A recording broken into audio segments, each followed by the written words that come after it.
औज़ुबिल्लाहिमिनश्शैतानिर्रजीम बिस्मिल्लाहिर्रहमानिर्रहीम अल्लाहुम्मा अफ़्तह अलैना हिकमतका वंशुर अलैना रहमतका या ज़ल जलाली वल इकराम। अस्सलाम वालेकुम students, our today's topic is neutralization reactions. Neutralization reactions are those reactions in which acid and base combine to form salt and water. कि एसिड और बेस की डेफिनेशन आप डिफरेंट कॉन्सेप्ट्स पढ़ चुके हैं कि एसिड और बेस क्या होते हैं। तो एसिड और बेस जब आपस में कंबाइन करते हैं और उनका केमिकल रिएक्शन होता है तो वो रिएक्शन जो है एसिड और बेस का, उसको न्यूट्रलाइजेशन रिएक्शन कहते हैं। बिकॉज ये दोनों की केमिस्ट्री डिफरेंट होती है। Acids and bases are their own chemistry, but when they are combined in aqueous solution they cancel the chemistry of each other and new substances form which is called salt. अब salt क्या होता है? Salt is a substance which is formed by the combination of acid and base in aqueous solution. अब जो है वो salt हम daily life में तो एक ही साल्ट से जो है हम फेमिलियर हैं, जो टेबल साल्ट होता है sodium chloride, but in chemistry there are variety of salts. जो भी डिफरेंट टाइप्स के एसिड और डिफरेंट टाइप के बेस जब आपस में कंबाइन करते हैं तो आपने एसिड भी पढ़ा कि बहुत सारे एसिड्स होते हैं, कुछ वीक एसिड होते हैं, कुछ स्ट्रॉन्ग एसिड होते हैं।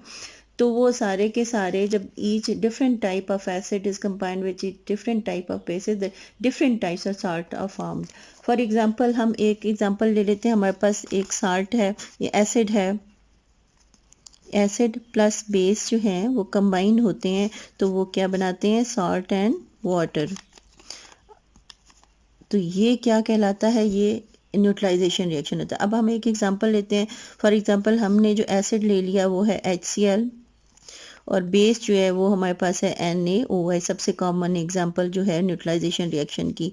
तो ये जब कंबाइन होते हैं तो ये बनाते हैं NaCl सॉल्ट, जो टेबल साल्ट होता है, सोडियम क्लोराइड प्लस वाटर। तो ये रिएक्शन क्या कहलाता है? Neutralisation reaction. अब ये जो होते हैं ये सारे एक्वस सॉल्यूशन में। एक्वस का क्या मतलब होता है? इन वाटर, जो है ये वाटर में। अब ये सॉल्युबल साल्ट है, जो कुछ ऐसे साल्ट्स होते हैं, ये तो है ही वाटर। तो ये क्या हो गया? अब HCl जो है ये कैसे, हम अगर इसको सेपरेटली देखते हैं, जब इसको हम वाटर में डालते हैं, ये हमारे पास है HCl, यहाँ पर एक्वस सॉल्यूशन है HCl का। तो होता क्या है, जब हम वाटर में सॉल्यूशन है तो आपने इसका हार्मोनियस का कॉन्सेप्ट पढ़ा था कि एसिड ऐसी चीज़ है जो वाटर में क्या देती है? डिसोसिएट हो जाती है। यानी इसमें क्या होंगे? H+ आयन बन जाएंगे और Cl आयन जो है, क्लोराइड आयन जो है वो बन जाएंगे। तो क्या होता है? HCl को जब आप वाटर में डालते हैं तो ये डिसोसिएट हो जाता है, किस में? H+ आयन और क्लोराइड आयन में। इसी तरह जब आप बेस को डालते हैं तो बेस जब हम NaOH, ये बेस है Arrhenius, according to Arrhenius base is a substance which give hydroxyl ion in water. तो आप जो है NaOH इसको वाटर में डालेंगे तो किस में डिसोसिएट हो जाएगा? सोडियम आयन और हाइड्रोक्सिल आयन में। तो ये डिफरेंट टाइप के, इसमें ये बहुत ज़्यादा एक तो नहीं होता। एक मोल जो है वो एक देता है, 2 मोल से 2 होंगे। इसी तरह डिफरेंट इसमें ये सारे होते हैं। अब ये क्या है? NaOH, ये क्या देगा? Na+OH।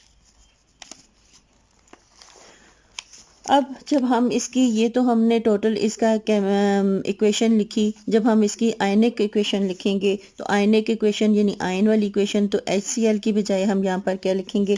H+ Cl-। उसके बाद NaOH को हमने इसमें डालना है दोनों। अब इन दोनों सोल्यूशन को हमने कंबाइन करना है। जब इस सोल्यूशन को, एक्वस सोल्यूशन को, HCl को जब हम इसमें डालेंगे तो केमिकल रिएक्शन होगा जब इन दोनों को मिक्स करेंगे। जब इन दोनों को हमने मिक्स कर दिया तो कौन कौन से आयन, इनके आयन भी मिक्स हो जाएंगे। तो ये क्या आ जाएंगे? Na+ और +OH-। तो ये क्या होगा? ये जो H+ है ये OH के साथ कंबाइन कर जाएगा। जब ये H OH के साथ कंबाइन करेगा तो ये क्या बना देगा? H2O। ये लिक्विड में आ जाएगा और ये जो Cl और ये आयन की सूरत में होंगे, ये इसमें भी क्योंकि वाटर है तो वाटर में क्या करते हैं, ये आयनिक फॉर्म में होता है Na+Cl। तो ओवरऑल जो इसकी ये एक्वस सॉल्यूशन में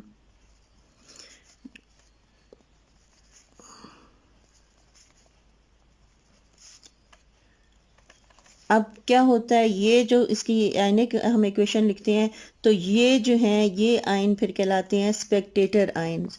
जो Na और Cl हैं ये वाटर के साथ जो है वो वाटर में मौजूद होते हैं। ये वाटर कहाँ से आया, ये जो H+ आयन है ये OH के साथ क्या हो जाता है, कंबाइन हो जाता है, तो ये वाटर बन जाता है और ये आयन इसमें रहते हैं। तो ये आयन इसी आयनिक फॉर्म में है तो इसलिए इन आयन को कहते हैं स्पेक्टेटर आयन। तो ये आयन इसी तरह फॉर्म में रहते हैं। तो नेट जो हम केमिकल इक्वेशन इसकी इस तरह भी लिख सकते हैं कि न्यूट्रलाइजेशन रिएक्शन क्या होता है, ये देखें ये तो कैंसिल हो गया ना, दोनों तरफ से ये इक्वल है। तो नेट जो इसकी इक्वेशन आ गई वो आ गई H+ OH minus H2O। It means the neutralization reaction क्या होता है, neutralization reaction is the combination of hydrogen ion and hydroxyl ion to form a molecule of water। तो ये वाटर तो इसको कहते हैं, यहाँ पर हमने ऑटो आयनाइजेशन ऑफ वाटर में आपने पढ़ा था कि 2 molecule of water take part करते हैं। तो अगर हम उस तरह लिखें हाइड्रोजन आयन, ये जो है प्रोटॉन भी इसको कहते हैं, तो हम ये नहीं कहते कि प्रोटॉन जो है वो सिंपल इस प्रोटॉन की फॉर्म में वाटर में घूमता रहता है, बल्कि ये क्या करता है एक और वाटर से मिल के तो ये क्या बना देता है, हाइड्रोनियम आयन।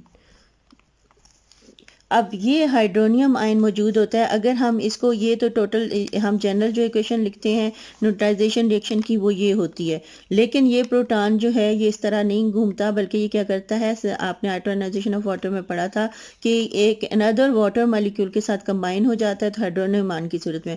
अब इस इक्वेशन को हम इस तरह भी लिख सकते हैं H3O+, ये जब हाइड्रोक्सिल आयन के साथ कंबाइन होता है तो ये 2H2O बना देता है।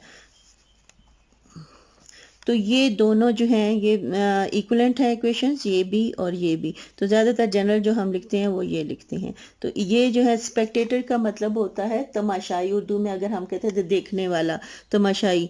तो ये जो है कंबाइंड हाइड्रोजन आयन और हाइड्रोक्सिल आयन होते हैं। इसमें जो क्लोराइड आयन और सोडियम आयन जो है इस एग्जाम्पल में वो क्या होते हैं, स्पेक्टेटर आयन्स कहलाते हैं। तो different types of neutralization reaction में different type of spectators ion होते हैं। तो जो इस एग्जांपल में थे वो कौन से थे, सोडियम आयन और क्लोराइड आयन। तो खुश रहिए, खुशियाँ बांटिए, अल्लाह हाफिज़।